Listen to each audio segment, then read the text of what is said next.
মেয়েদের মুখমণ্ডল ছিল একদম ফ্যাকাশে, চোখ দুটো অস্বাভাবিক রকম বড়, স্থির, আর তাদের মুখ ছোপ ছোপ রক্ত।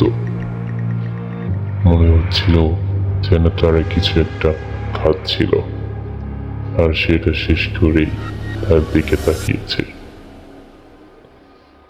এক মুহূর্ত দেরি করলো না সে, চিৎকার দিয়ে সে দৌড়তে শুরু করলো, প্রাণপণে দৌড়াচ্ছে, গাছপালা পেরিয়ে ঝোপঝাড় ঠেলে।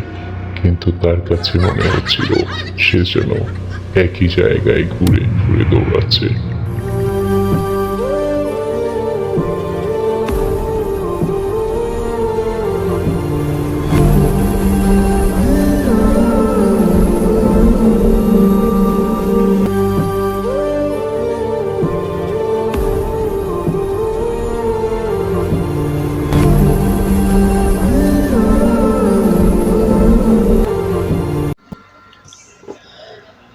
হ্যালো ভিউয়ার্স, আপনাদের সকলকে ওয়েলকাম জানাচ্ছি আমাদের ছোট্ট চ্যানেলে। এখনও পর্যন্ত যারা সাবস্ক্রাইব করেন নাই, দ্রুত সাবস্ক্রাইব করে নিয়ে আমাদের সঙ্গেই থাকুন। আর অবশ্য শিরোনাম দেখেই বুঝে গেছেন আজকের ঘটনাটা কত ভয়ঙ্কর হতে চলেছে।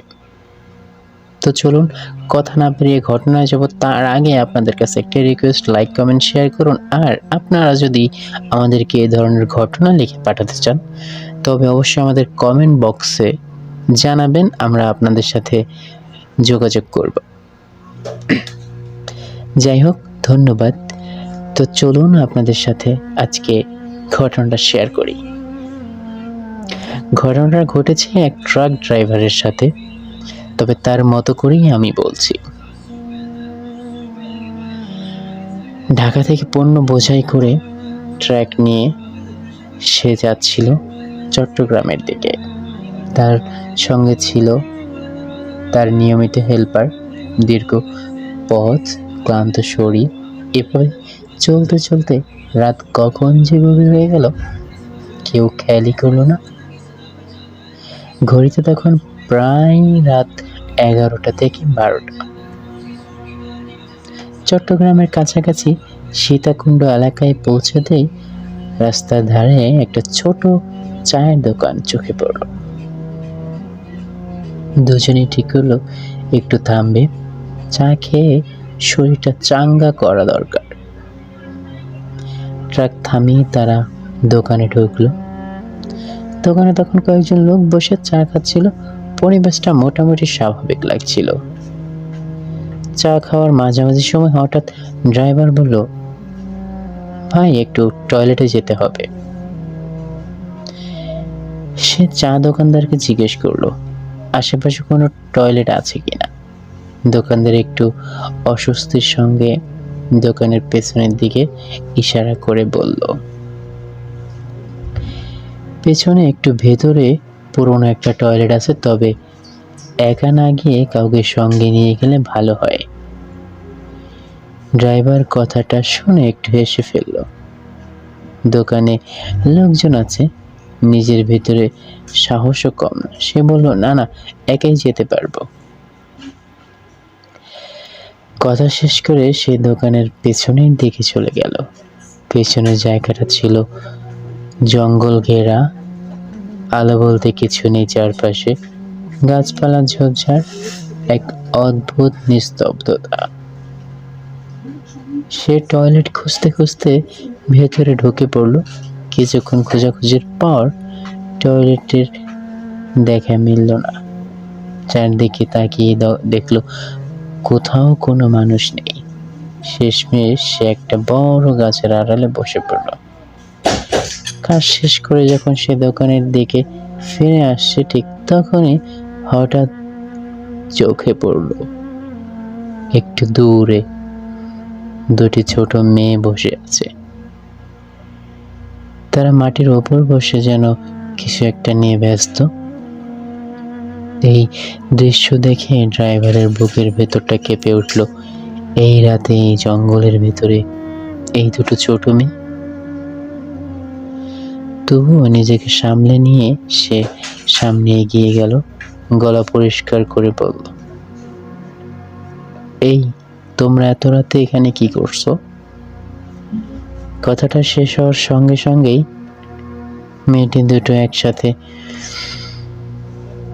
তার দিকে তাকালো।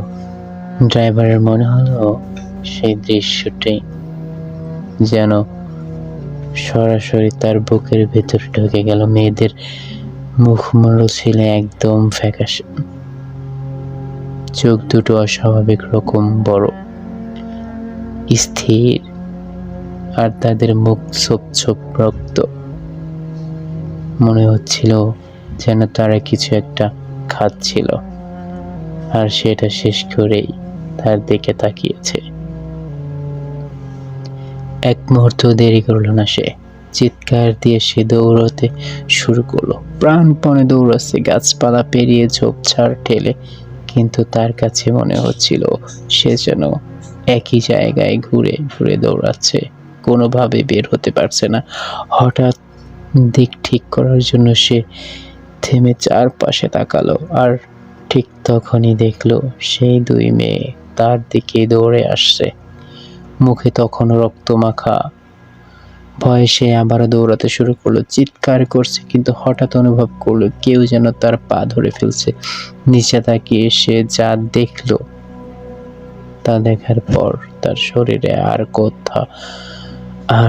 কথা শুনলো না। সে দেখলো মেয়েটি দুটো তাকে ধরে ফেলছে। এরপর আর কিছু মনে নেই। অতিরিক্ত ভয়ের চাপে সে অজ্ঞান হয়ে পড়ে যায়। কিছু সময় পর সে চোখ খুলে দেখে সে চায়ের দোকানের বেঞ্চে শুয়ে আছে। চারপাশে কয়েকজন মানুষ, তার হেল্পারও আছে। মাথা ঝিমঝিম করছে, শরীর অবশ। হেল্পার তাকে জিজ্ঞেস করলো, ভাই কি হয়েছে তোমার? ড্রাইভার ধীরে ধীরে সব ঘটনা খুলে বলল।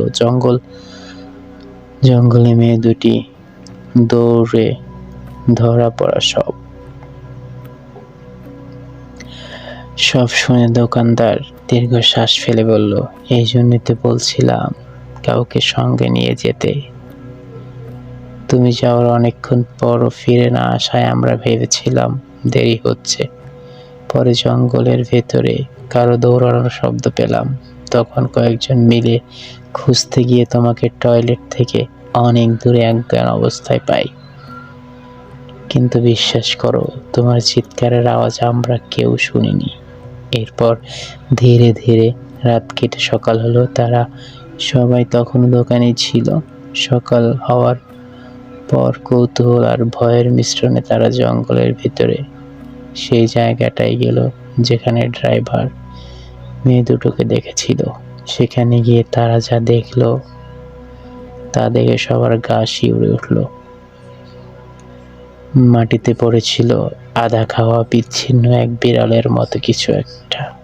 আর এক মুহূর্ত দেরি না করে তারা দ্রুত সেই জায়গা ছেড়ে ট্রাক নিয়ে চলে যায়। কিন্তু সীতাকুণ্ডের সেই জঙ্গল, সেই রাত, আর সেই দুই মেয়ের চোখ, ড্রাইভারের মনে আজও দুঃস্বপ্ন হয়ে ফিরে আসে বারবার। ড্রাইভার আজও রাতে ঘুমের ঘরে স্বপ্ন দেখে,